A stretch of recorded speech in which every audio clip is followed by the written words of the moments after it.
100 करोड़ की आपने कंपनी खड़ी कर दी है। बोल सकते हैं एंड मुझे ये लगता था कि वेबसाइट बनी नहीं जैसे कस्टमर आ जाएंगे।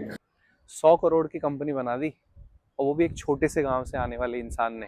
कोई आईआईटी आईआईएम से नहीं है वो, और अपनी जॉइंट फैमिली का सबसे बड़ा बेटा है। और आप और मैं सोचते हैं हमारे पास इतनी जिम्मेदारियां हैं, कैसे करेंगे, क्या करेंगे। इस पूरे पॉडकास्ट को देखो, बहुत कुछ सीखने को मिलेगा। बहुत मजा आ रहा है करने में। आज तो आपका पेंटर काफी एक एस्टेब्लिश्ड चीज है, तो आपको ये आइडिया कैसे आया? जब मैं कॉलेज में था 2010-2011 में, उस टाइम पे Ola, Uber, RedBus they started in the market. तो उन्होंने अनऑर्गेनाइज सेक्टर को ऑर्गेनाइज बनाया with the help of technology, with the help of internet. तो that stuck with my mind कि इंडिया में so many problems are there, almost everything is unorganised up to a level. So if we are going to put it on the internet, try to make it better, try to make it organized. So many jobs can be created, so much value can be created for the customers, and a company can be created out of it. So that was the basic idea behind the mind. So product was online in India. तो next था कि services are going to be online in India very very soon. तो मुझे painting services एक ऐसा area मिला, we don't have any experience और any knowledge, मुझे उससे पहले कुछ मालूम भी नहीं था।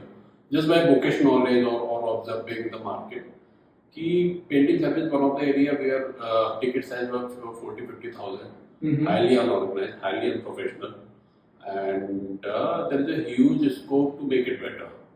तो इसको organize कर सकते हैं। तो ऐसी क्या 2-3-4 चीजें थी जो अनऑर्गेनाइज के अंदर बहुत ज्यादा अनप्रोफेशनल थी या अनऑप्टिमाइज थी, जिनको आपने एक्चुअली फिक्स कर दिया? My co-founder, she shifted to Pune. So she wanted to start with a new fresh print and all. तो सुलेखा जंजैल से लोगों को इंक्वायरी के लिए डाला, तो वहाँ से 5-7 लोग आए, कॉल आया, तो सब रैंडम कोटेशन दे रहे थे। कोई बोल रहा था 40,000, कोई 50,000, कोई 20,000, मतलब without any logic, there was no logic for the quotation and all. मैं सोचा कि तो बहुत रैंडम है। तो वो ये कर रही थी, उसके पेरेंट्स हाँ सेफ्टी सिक्योरिटी के लिए परेशान थे होम टाउन में, और इधर शी वाज नॉट, उसको ये नहीं समझ में आ रहा था कि कौन सा कलर कैसा दिखेगा, कौन सा प्रोडक्ट यूज करे, क्या करे ना करे। So that was the problem. तो व्हेन जब हमारा डिस्कशन हुआ या होता था उस टाइम पे, तो मुझे लगा यही एक बहुत बड़ा प्रॉब्लम है। और later on years after that when we started this, तो this was our personal encounter, was the base. तो आपने आपकी पर्सनल प्रॉब्लम है कि पेंटर्स कभी कुछ भी कोट कर देते हैं, कलर कैसा दिखेगा, कितना लगेगा, इवन सेफ्टी का एक कोई ब्रांडेड नहीं है, तो पता नहीं कौन आएगा अगर कोई आदमी घर में अकेला रहता है, आपके पीछे से कुछ करना है। तो ये सारी प्रॉब्लम्स को आप एक ऑर्गेनाइज तरीके से सॉल्व करने का। तो अभी आप लोगों का लाइक साइज क्या होगा, मतलब क्या वैल्यूएशन होगा आपका पेंटर का? रफली 50 करोड़ का ईयर था हमारा। अच्छा, ईयरली रेवेन्यू आपका करीब 50 करोड़ के आसपास का रन रेट था। तो यू कैन अज्यूम 2x। तो मतलब अभी करीब 100 करोड़ की आपने कंपनी खड़ी कर दी है, करीब करीब। बोल सकते हैं नहीं, ये हमारे जो व्यूअर्स हैं उनको बताना चाहते हैं कि अभी जैसे हम और जानेंगे आपके बारे में कि आपका क्या बैकग्राउंड रहा है, और वहां से 100 करोड़ तक की जर्नी कितनी इंस्पायरिंग है एंड ऑल। एक टाइम के ऊपर आपके पीक एम्प्लॉय शायद कितने थे? 200 प्लस टीम। 200 प्लस की आपने टीम बना रखी थी, जो एग्जीक्यूटिव थे, और लगभग 1000-1200 पेंटर को रोज का जॉब मिलता था। अच्छा, 1000-1200 पेंटर्स को रोज का जॉब, और 200 लोग तो आपके पेरोल पे थे। तो अनुभव जी, थोड़ा सा आपके बारे में जानते हैं। थोड़ा सा आप अपने फैमिली बैकग्राउंड के बारे में बताएंगे, आप कहाँ से आते हैं, आपका कैसा बचपन रहा है, उसके बाद आपकी पढ़ाई लिखाई के बारे में। मैं हूँ यूपी मैनपुरी से, आगरा के पास एक छोटा सा जिला है मैनपुरी। अच्छा। हमारे यहाँ से 2 मुख्यमंत्री वैसे बन चुके हैं, एक मुलायम सिंह यादव और अखिलेश यादव। अरे वाह। हाँ जी। तो otherwise it's a small town, and जब मैं 10 साल का था तब से मैं घर से बाहर।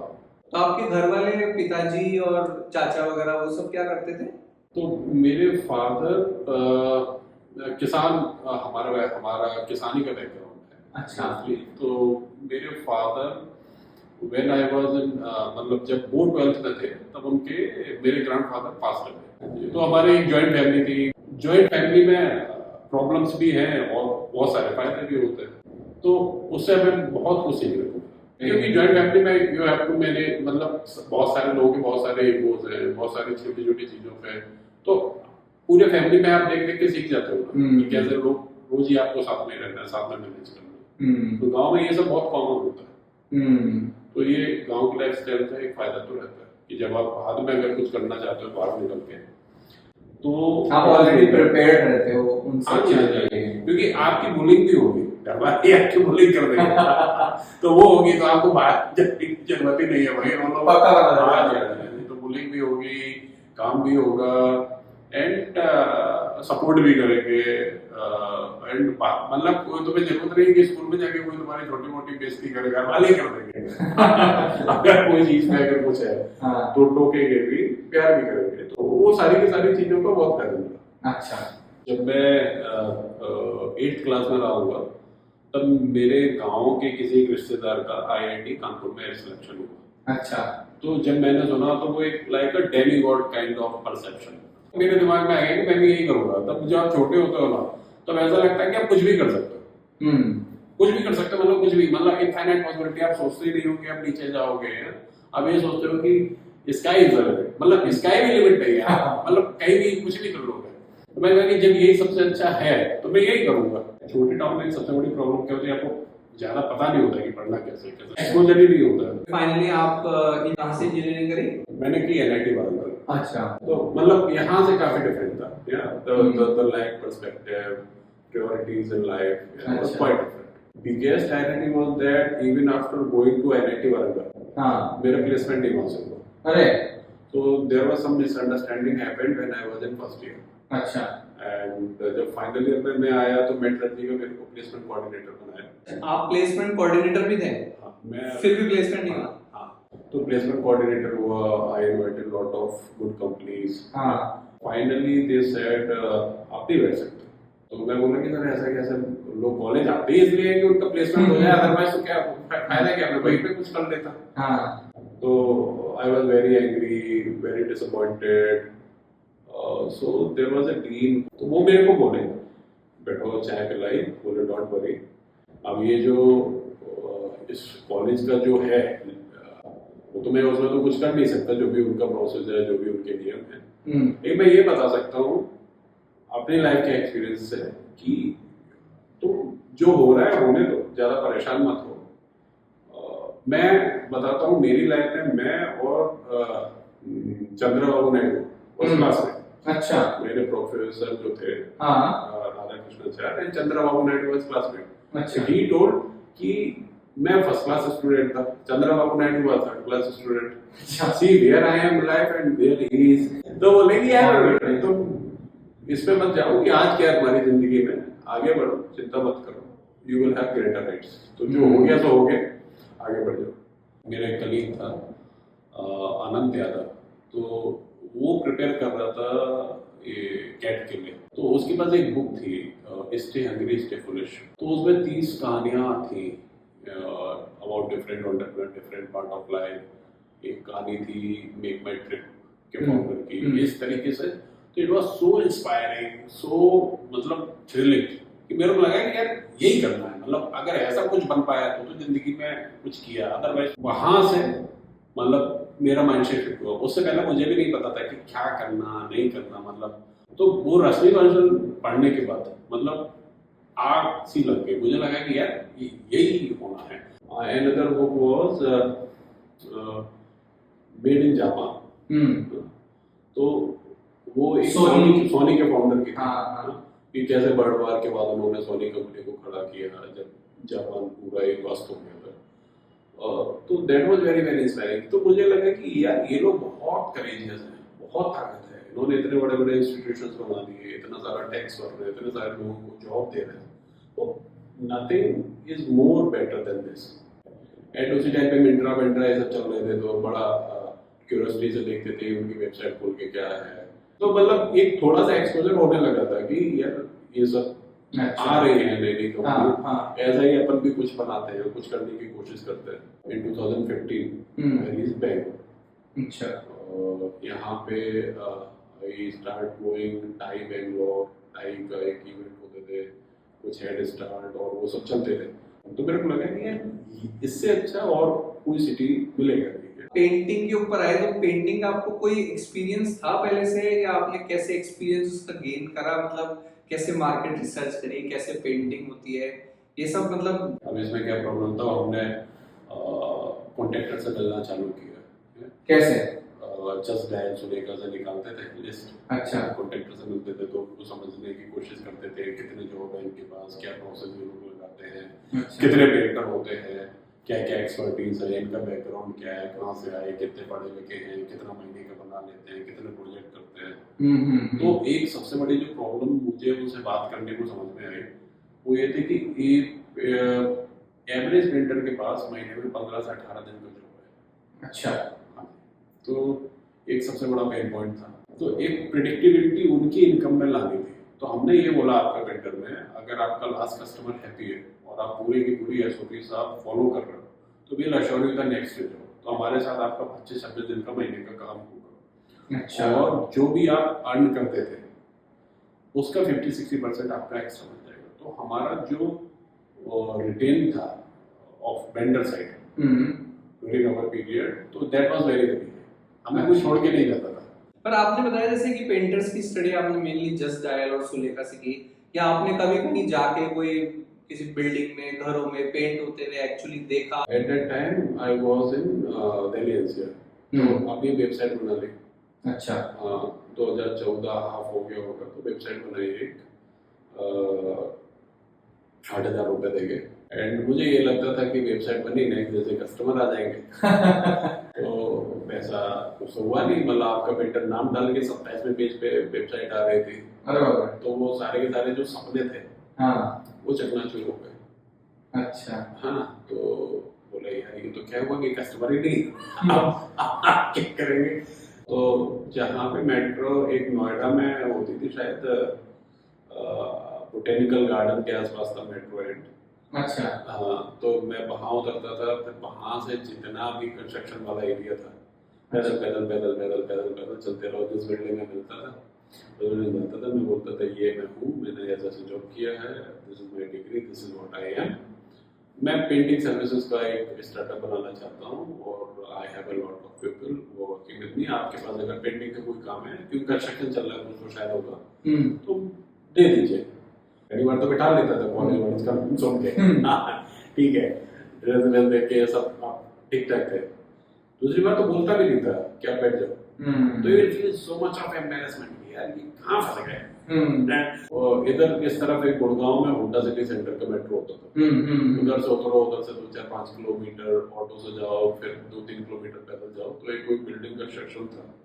तो वहाँ पे एक कॉन्ट्रैक्टर के थ्रू मेरे को मिल गई। तो उसने बोला ऊपर से स्टार्ट करो। तो उसने क्या किया कि मेरे को 4-5 फ्लैट दिए टॉप फ्लोर पे, 19th फ्लोर पे, लेकिन उसमें कोई लिफ्ट ही नहीं थी। 19th फ्लोर पे कोई लिफ्ट नहीं थी? कोई लिफ्ट नहीं थी बिल्डिंग में। तो एक मेरे कॉलेज सीनियर थे, उनके गांव में कुछ पेंटर थे, उन्होंने बताया, तो कुछ बातचीत करके 1-2 टीम मैंने दिल्ली से लेके गया, लेकिन उनसे नहीं करा पाया। फिर एक गोरखपुर से टीम आई पेंटर्स की, उनको लेके काम करवाना शुरू किया। तो एक बार ऊपर चढ़ जाओ आप जैसे वैसे सीढ़ियों से, तो नीचे उतरने का मन ना करे। रोना आता था, बोले यार ये कहाँ फंस गए। मेट्रो स्टेशन पे उतर के 20-20 किलोमीटर वॉक करा इन्होंने, हर एक कंस्ट्रक्शन कंपनी के अंदर, हर एक कंस्ट्रक्शन बिल्डिंग के अंदर जाके, और ये देखना क्या चल रहा है। एक एनआईटी का बंदा आके और पेंटिंग का काम कर रहा है। आप सोचो, ये सब झिझक मिटानी पड़ती है अगर कुछ करना है तो। आपने इनिशियल वो सारे हर्डल्स फेस करके अब आपको थोड़ा कॉन्फिडेंस आ गया कि हाँ कैसे करना है। हाँ, मतलब जॉब समझ में आ गया कि कैसे होता है। देन कॉलेज का कुछ एल्युमनीज का इवेंट हुआ, मैं वहाँ गया, तब तक मेरा कॉन्फिडेंस बहुत गिर चुका था। मुझे ये नहीं समझ में आ रहा था, मुझे ये लगता था कि मतलब I have done looks like I have done a mistake, या कि ऐसा तो नहीं मैं गलत पाथ पे जा रहा हूँ। हाँ, मतलब यही लगेगा। हाँ, तो 2-4 महीने 5 महीने में मतलब हालत तो खराब हो ही गई थी। तो आपको घर वाले नहीं बोलते थे कि ये सब क्या कर रहे हो, कोई अच्छी जॉब क्यों नहीं कर लेते हो, इतना पढ़े लिखे हो, या घर वाले, फ्रेंड्स या कोई आपके वेल विशर्स? पेरेंट्स जो थे वो बोलते थे कि जो तुम्हें करना है करो, लेकिन हाँ घर में तो बोल देते थे ये पेंटिंग ही करनी थी तो इंजीनियरिंग क्यों की। हाँ, क्वाइट कॉमन, लोगों को नहीं समझ में आता कि शुरुआत में क्या होता है। तो फिर फाइनली आपको आपका जैसे पहला कस्टमर कैसे मिला और कब मिला? मैंने एक एल्युमनीज ग्रुप का मेल था ग्रुप चलता था, और उसमें डाला कि ये करते हैं, अगर किसी को चाहिए हो तो करो। तो अब मेरे से 10 साल पास पहले के एक सीनियर थे, जय कुमार सिंह, तो उन्होंने कॉल किया कि हमें घर पेंट कराना है, आप चाहो आ जाओ। तो फिर बस पकड़ी, उनके घर पहुँचे, बातचीत की, तो उन्होंने कहा तुम NIT वाराणसी से हो, that is enough for me. तब तक क्या हुआ था कि मैंने 50-60 बैंगलोर के कॉन्ट्रैक्टर से मैं मिल लिया था, पेंटिंग कॉन्ट्रैक्टर से, अच्छा।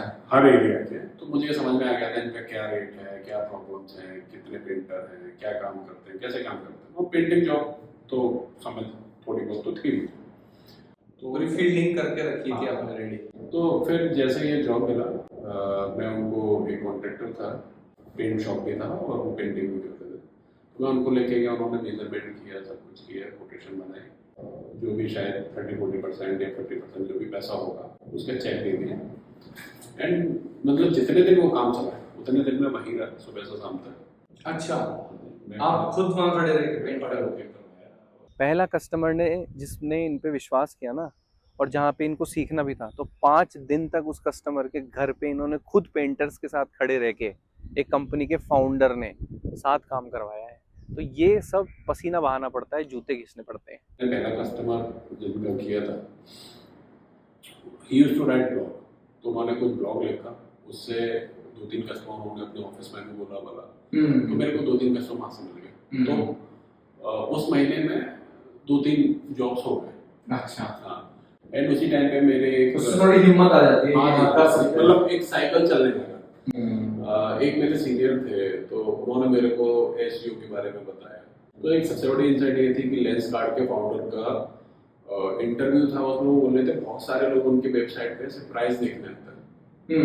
तो मैंने कहा कि सारे पेंट के मैं भी लगाता हूँ, तो मैंने लगाए सारे पेंट की मतलब प्राइसेस, ट्रैक्टर मर्चेंट का प्राइस। अच्छा, सारे ब्रांड्स के पेंट्स की प्राइसेस आपने वहाँ लगा दी, वरना कोई ऐसी एक जगह नहीं होती थी जहाँ पे आदमी देख सकता है। तो मेरे को लगाया। अच्छा, तो ऐसे ट्रैफिक के लिए तो वो ट्रैफिक आना शुरू हो गया, वो ट्रैफिक आना शुरू हो गया, ट्रैफिक आया तो लोग रिक्वेस्ट भी डालने लगे, रिक्वेस्ट डालने लगे तो कुछ साइकिल चल गई। मतलब आपने कौन सी बात कहाँ लेंसकार्ट वाले से सुन के यहाँ पे अप्लाई कर दी, तो ऐसा काफी ऐसे ही आपको करना पड़ेगा।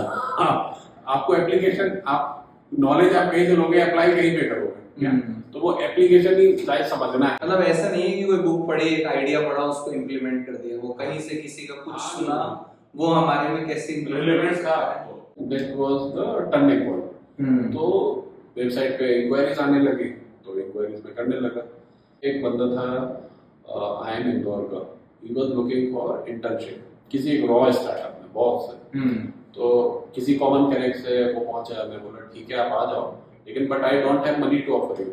अच्छा। हाँ, तो बोला कि ठीक है, बिना पैसे के चलेगा, आप रहने का इंतजाम कर देना। मैं कहा रहना खाना तो साथ में का हो जाएगा, तो कोई प्रॉब्लम नहीं है। तो बिना पैसे के आ गया।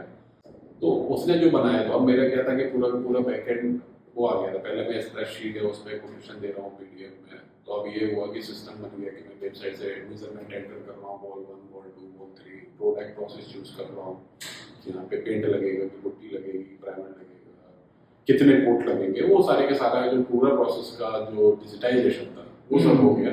उससे पहले क्या प्रॉब्लम था कि एशियन पेंट या किसी को आप कॉल करोगे, आज आपने इंक्वायरी डाली, कल आपको कॉल आएगा, परसों बंदा आएगा, फिर वो आके मेजरमेंट पेन पेपर पे लिखता था, मेजरमेंट लेता था, और फिर अगले दिन जाके कोटेशन देता। तो आपको यही प्रोसेस 3 से 5 दिन का हो जाता था। आपका बेटर हमने कह दिया कि आप बोलो, आपने इंक्वायरी डाली, बैकलॉग, ठीक है मैं अभी आ रहा है, 1-1.5 घंटे में पहुंच जाते थे, 2 घंटे में। अच्छा।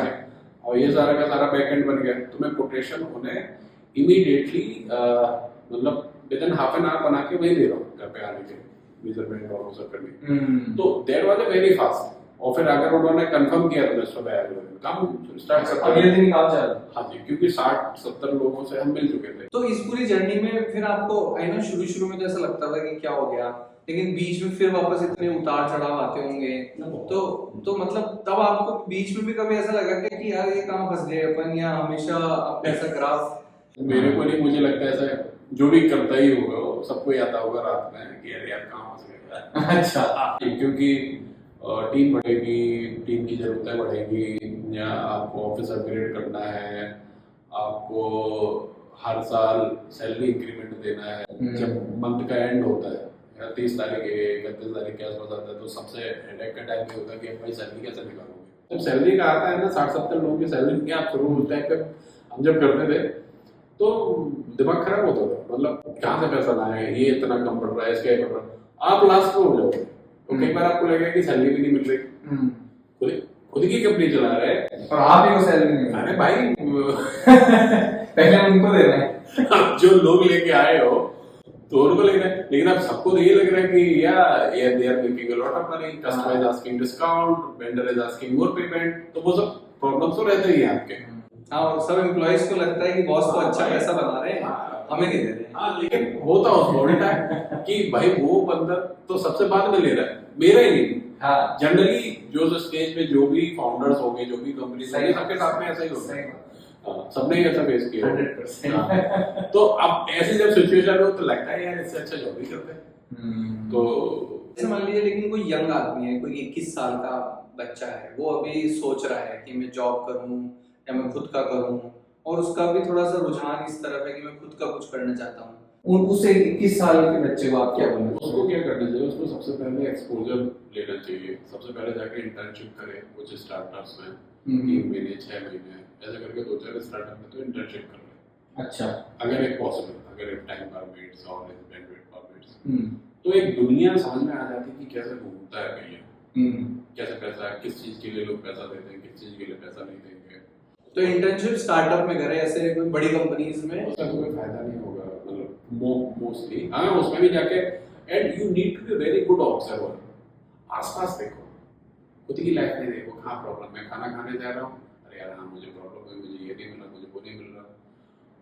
मैं कपड़े खरीदने जा रहा हूँ, मुझे वहाँ प्रॉब्लम हो रही है, मेरे साइज में, मतलब just observe everything, see yourself, क्या कर रहे हो, अपने दोस्त देखो, ऑब्जर्व करो।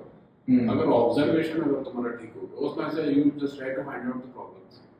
क्या ये कोई प्रॉब्लम है जो स्किल की जा सकती है, सिर्फ मुझे ही हो रही है, ऐसे और भी 10 लाख लोग होंगे, 50 लाख और लोग होंगे जिनको हो रही होगी, इसको सॉल्व कर लेंगे। तो ट्राई इट आउट, अपना पूरा प्लान बना लो, लिख लो, स्प्रेडशीट पे डालो, एंड आइडियाज के लिए बुक पढ़ो, बुक्स पढ़ो। हाँ जी, हाँ जी, पीटर थिल की बुक पढ़ो 0 to 1, उससे आपको काफ़ी कुछ हेल्प मिलेगा। एंड जितने भी है, मैं ये बोल रहा हूँ कि आप नारायण मूर्ति के बारे में पढ़ लो, या आप बाहर अगर नहीं कुछ पढ़ना चाहते हैं, जो हमारे हैं उनका ही आप पढ़ लो। एंटरप्रेन्योरशिप तो आज इतना सेलिब्रेशन हो ही रहा है, Sachin Bansal, mini Bansal, shark tank, दुनिया भर के तो लोग हैं, आप कहीं से भी स्टार्ट कर सकते हो। और ना मिनिमलिस्ट टाइप का लाइफस्टाइल रखो, फालतू का खर्चा मत बढ़ाओ। अच्छा, फालतू के खर्चे की कोई जरूरत नहीं, जितना मिनिमलिस्ट रहोगे, जितना हल्के रहोगे, उतना ऊपर चले जाओगे। सही बात है, फिजिक्स आ गई। हाँ, तो मतलब खुद का कुछ करने के लिए कम से कम ये जो फालतू के खर्चे हैं वो सब तो बेसिक्स पे, और आप साल भर का आप अपना फंड बना लो। अच्छा, इतनी मेरी जरूरत है, इतना ये है, 1 साल पहले मैं सीरियस ट्राई करूंगा, 1 साल में और कुछ होना हो आपको क्लैरिटी तो मिल जाएगी। हाँ, क्या क्या करोगे, और क्लैरिटी अगर चाहिए तो आप कुछ मेडिटेशन या कुछ स्टार्ट कर लो। अच्छा, हाँ जी, तो मेडिटेशन आप करते हो तो आपकी क्लैरिटी काफी बेटर हो जाएगी, कंपाउंडिंग हो जाएगी। अच्छा, जो भी आप सोच रहे हो, अच्छा, तो वो आपको काफी हेल्प करेगी। Entrepreneurship is a very stressful job, सबको ही पता है, लेकिन वो जो आप फील करते हो हाँ कि एवरीडे, तो आप किसको जाके बोलोगे, कहाँ बोलोगे, और किस, और सब पे तो आप गुस्सा दिखा नहीं सकते, अंदर भरा हुआ है, कहाँ निकलेगा, क्योंकि ये स्ट्रेसफुल जॉब है and it is not easy. लड़ना पड़ेगा, मतलब गुस्से ही सबसे बड़ी लड़ाई तो आपकी गुस्से ही होगी। आप जो कंफर्ट है वो सब कुछ छोड़ के कर रहे हो। तो मान लीजिए एक आइडिया पे मैंने जीरो इन कर लिया कि मैं इस पे करूंगा, फिर इसके बाद भी कोई ऐसी जगह आती होंगी कि जहाँ पे स्टक हो जाते हैं, या एक बार आपने एक्सपोजर लिया, थोड़ा आइडिया समझ में आ गया, फिर उसके बाद सब then go to the customer, talk to them. अच्छा, आप लेके जाओ, बोले ये प्रॉब्लम है, जैसे एसी रूम में बैठ के प्रोडक्ट बनाने से नहीं चलेगा। आप जाओ, बात करो उनसे एंड लिव दैट पेन, मतलब जाके उसको देखो, उसको सॉल्व करो उनके लिए, जैसा भी आप कर सकते हो। मतलब मैनुअली करो जो भी अगर पॉसिबल, अगर बिना उसके लिए पॉसिबल है कि कोड के बिना नहीं हो सकता तो दैट्स इट। तो ओवरऑल फिर आपकी ऐसा लाइफ का अभी तक का निचोड़ क्या है? What are your life learnings if you will, कि मतलब ये 3 चीजें तो मैंने अभी तक सीखी है, ऐसा ऐसा करना। मेरे को तो एक ही है, कीप फाइटिंग। Keep fighting. हाँ जी, हाँ जी। जब तक हो तब तक आपको लड़ना ही पड़ेगा। आप चाहे छोटी चीज़ों के लिए लड़ लो या बड़ी चीज़ के लिए लड़ लो। अच्छा। हाँ, चैलेंजेस रहेंगे ही, चाहे सबके जीवन में ही है, आपके जीवन में भी रहेंगे। जितना बड़ा चैलेंजेस आप ले सकते हो उतने बड़े चैलेंजेस लो और अपने ऊपर विश्वास करो, करते रहो आगे। सो एक तो ये होगा कीप फाइटिंग, और बताइए। और keep investing in yourself as much as possible. सबसे बड़ा इन्वेस्टमेंट वही है। अब तक का मुझे पिछले 10 साल में यही लगा कि मैं जहाँ तक पहुँचा या जहाँ नहीं पहुँच पाया, उन दोनों का रीज़न यही है। अच्छा। मतलब एक मेरे को अभी भी याद है कि there is to be programme called 1 million by 1 million, Sharma Mitra. तो मैं वो लेना चाहता था, लेकिन बट दैट कॉस्ट $1000। तो मैं सोचा था अरे और ही कुछ कर लो, मतलब हम कभी ले ही नहीं पाए। मतलब ये सब एक्सपोजर चाहिए थे। अगर ये सब एक्सपोजर होते तो थोड़ा सा और स्टार्टअप करने में और थोड़ा बेटर कर पाते और थोड़ी पिच बेटर हो जाती। या आप कर वही रहे हो लेकिन आप बता नहीं पा रहे हो, तो वो पॉलिशिंग चाहिए और खुद पे इन्वेस्टमेंट करता, खुद की ताकत बढ़ाता। अच्छा। Different exposure. सबसे बड़ा मेटर लगता था कि हमें कोडिंग नहीं आती है, कैसे एप्लीकेशन बनाए। थोड़ा 1 साल का हमें टाइम मिला तो हमने बोर्डर अपना दूर किया, वेब एप्लीकेशन खुद से बना सकते हैं। I am not just dependent on developers अच्छा। और डिजाइनर। तो वो तो कॉलेज से आप पास आउट होते हो तब तो मेरे को पॉसिबल ही लगता था कि यार ये हम कैसे बनाएंगे, होगा नहीं। बट जब सीख सीख के फिर सीख के जब ठीक, तो एक तो कीप फाइटिंग, कीप लर्निंग, और एक तो बताइए, बहुत अच्छी लगी मुझे ये दोनों ही। मैं अभी ये ट्राई करता हूँ दिन में वो सब काम करने की जिससे मेरी ताकत बढ़े। ताकत या तो मेंटली बढ़े, बुक पढ़ रहा हूँ या कोई पॉडकास्ट देख रहा हूँ या कुछ भी कर रहा हूँ, या मेरे शरीर की ताकत बढ़े। मैं जब खाना खाता हूँ तो मैं ऐसा खाने की कोशिश करता हूँ जो मेरी हेल्थ के अपोजिट में ना हो। मिठाई खाता हूँ तो 2 बार सोचता हूँ। ऐसा नहीं है कि पूरा छूट गया, बट जो एक अवेयरनेस है तो मैं वो काम करने की कोशिश अब थोड़ा सा हुआ हूँ पिछले 1-1.5-2 साल से, कि जिससे मेरी ताकत बढ़े। बहुत बढ़िया, बहुत बढ़िया, बहुत मजा आया पूरी कॉन्वर्सेशन के अंदर। आपने कस्टमर्स को भी हैप्पी रखा, एम्प्लॉयज को भी हैप्पी रखा, खुद का भी काफी ध्यान रखा, को-फाउंडर भी बहुत अच्छे आपने चुने, आपकी लाइफ पार्टनर भी है। बहुत कुछ सीखने को मिला इस पूरे कॉन्वर्सेशन से, मुझे तो बड़ा मजा आया। Thank you so much.